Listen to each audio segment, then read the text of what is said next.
Всем привет! Вы на канале Польза.нет Live. Меня зовут Саня. Здесь только подробные обзоры с целью сэкономить вам средства. Рассказываю структуру канала. Есть основной канал у меня Польза.нет, 459 тысяч подписчиков. И там уже есть полноценный обзор на этот девайс. Это Poco F6 Pro. Помимо этого на Польза стрима есть его прожарка, но прожарка неудачная, потому что со смартфоном что-то произошло. И он показывал упорно у меня в Antutu 1 миллион 100 тысяч баллов, ел вместо 20% в PUBG New State 50, и вообще с ним происходила всякая беда. Вполне возможно, потому что я его топил, и сейчас я его сбросил, перезагрузил, уже с ним все хорошо, показывает 1,5 миллиона баллов в Antutu, микрофоны отрабатывают нормально. Напоминаю структуру. Любой девайс, который я последние 2 года тестирую я их уже 7 лет, я сначала делаю обзор одним кадром, такой обычно, потом делаю обзор прожарку и потом делаю полноценный обзор. Но у Poco чуть-чуть другая история. На Poco уже есть полноценный обзор в сравнении с тремя смартфонами. Это Xiaomi 14 Lite, C4 Pro, S24 Plus.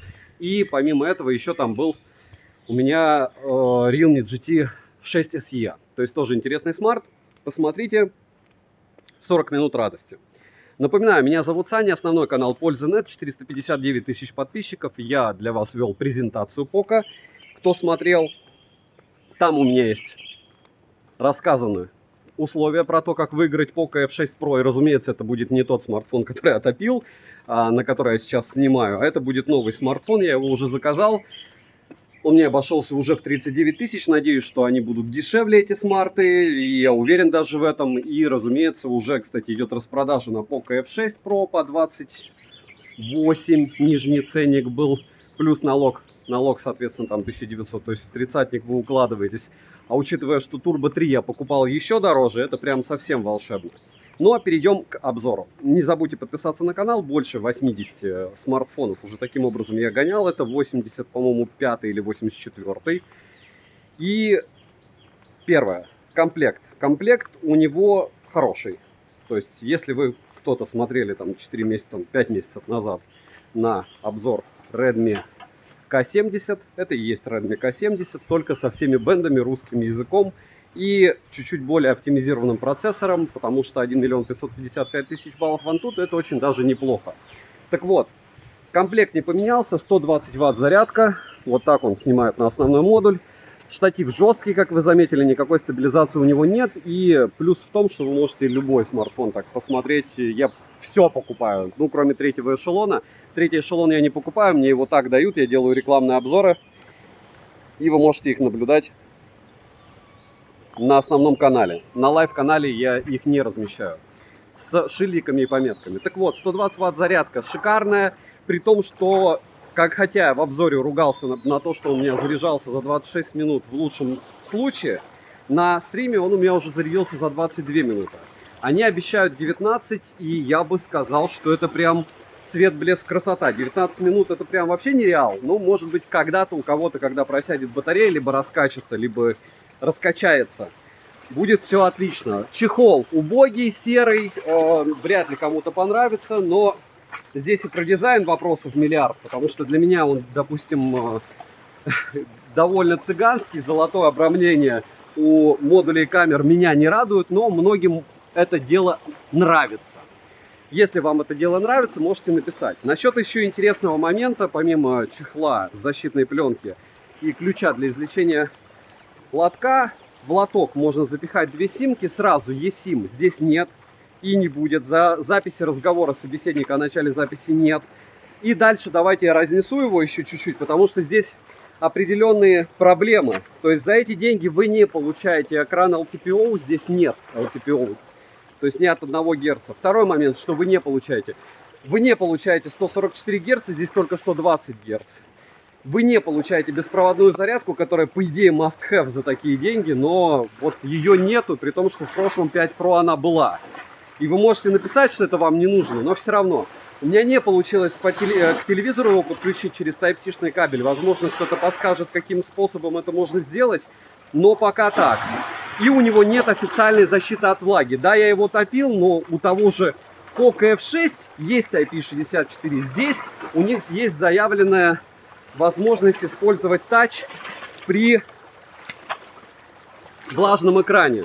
И это можно делать, он отлично отзывается, потому что я его топил. Но вы ощущаете, да, что Xiaomi такие, вот давайте 400 баксов, ну утрированно 400. Ну, получается 400, вообще 440 они сначала выкатили, это сейчас уже стало ниже 400 долларов на распродажу. Они уже увидели, что никто не покупает. Так вот, матрица и магия всего этого смартфона в том, что у него очень хороший экран, потому что 500 с лишним PPI, там 540, это прям мега круто. Очень быстрая зарядка и вроде бы оптимизированный процессор. Опять же, я мог бы его хейтить и рассказывать, что он у меня отбивал 1 миллион 100 тысяч баллов в Antutu, но, друзья, я его топил. То есть, какого лешего я его топил? Потому что вот блогер я такой неразумный. Но обзор первый я делал без... То есть, все тело обзора было сделано и сравнение до того, как я его топил. И когда у меня уже всегда обзор готов, тогда уже смартфон топлю. Но вот сейчас он снимает после утопления. Уже прошло больше суток, и я разницы в съемке не вижу. Разницы в микрофонах не слышу, это хорошо. И в Antutu он уже выбивает даже больше. То есть помыл смартфон, он стал выбивать на 60 тысяч баллов больше в Antutu. Если говорить про его экран. Прямой, удобный, тач отличный. Рамка, к слову, здесь металлическая. Лежит в руке удобно, но это большой смартфон, это прям лопата. По поводу дизайна я уже высказался, что мне он не импонирует. Интересно, что задняя крышка у меня поцарапалась буквально за полдня, хотя я его первое время носил в чехле. Потом взял, снял чехол и решил подсъемы сделать, и поцарапалась она сразу. Притом смартфон не падал.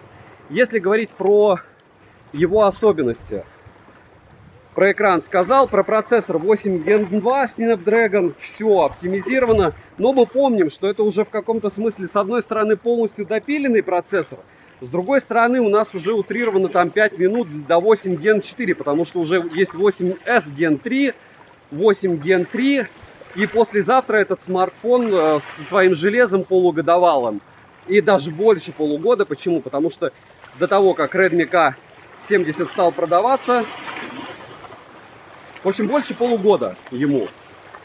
Поэтому, говорю, ценовая политика мне, допустим, не ясна. Я не говорю, что плохой ценник 40 тысяч, там 38, но он довольно жесткий. Что в эти деньги можно купить? Много чего. Про процессор сказал, про память. Рандомно выдает она, я не понимаю, почему UFS 4 выдает 100 с лишним тысяч баллов в Antutu, хотя должна выдавать 170. То есть Poco F6 у меня выдает почему-то больше. Иногда выдает она 150. В общем, оптимизация по мне пока хромает. Никакого мини-джека нет, есть инфракрасный порт, за что им отдельное спасибо. По звуку я не... Нормальный звук, но ожидал большего. По вибро, по мне, оно довольно слабенькое для такого размера смартфона. По связи 4G есть, 5G есть, все ловит отлично, никаких претензий нет. Когда мне говорят, ты ее тестируй в лифте у меня не ловит никакой смартфон. Вот никакой. Ни iPhone 15 Pro Max, ни S24 Ultra не ловит ничего. Если говорить про...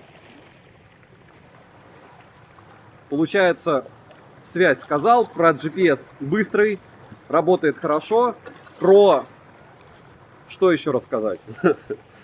Про микрофоны. Сами слышите, как они отрабатывают. Про зарядку 22 минуты. По играм, повторяю, что он у меня держал 90 FPS в PUBG New State. Ничего не... Ну, грелся он до 40 градусов, тыльная часть. Но сброса яркости, притом при максимальной, получается, графике и максимальном разрешении экрана никаких проблем не было. 26 он ел в Genshin Impact, высокие настройки, плюс 60 FPS. Просадок не было. Если говорить про... Мне кажется, с ним надо долго ходить, и он реально... Вот это реально тот случай, когда смартфон адаптируется прям капитально. Это видно на глазах, как он меняется. Если говорить про автономность, в PC-марке, смотрите, он выбивает 8 часов, там 7 часов 51 минуту. Это при максимальном всем. Максимальная герцовка, разрешение, яркость экрана.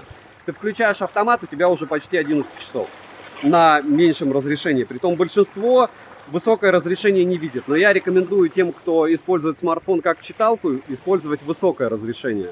Если говорить про камеры, 4К 60 FPS на основной модуль, ультраширик полная печаль, фронталка более-менее 1080p 60 FPS, ультраширик 1080p 30 FPS. Рассматривать можно только основной модуль, лучше о нем ничего не говорить. Вот вы видите, как он работает, в сравнении с F6 вы увидите.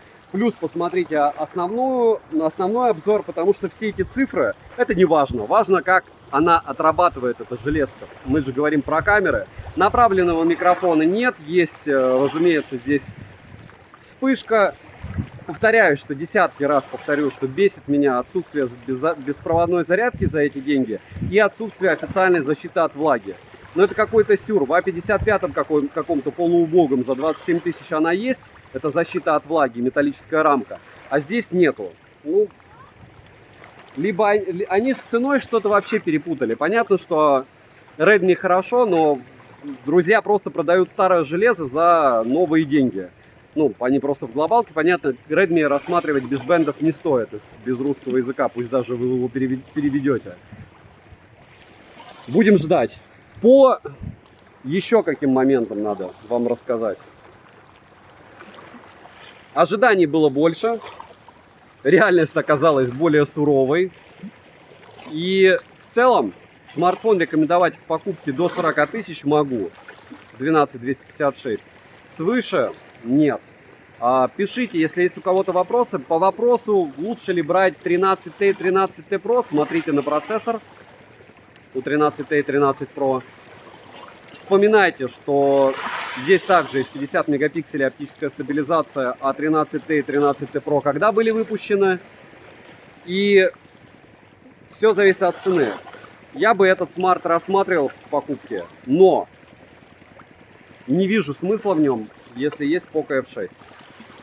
Опять же, Poco F6 попроще, с одной стороны. С другой стороны, многим, повторяюсь, разрешение будет не нужно. По поводу пиковой яркости 1600 люксов, обычная яркость 800 люксов, яркость в играх до 600 люксов сбрасывает. У нас на стриме до 500 сбрасывал, но он тогда в прямом смысле сходил с ума.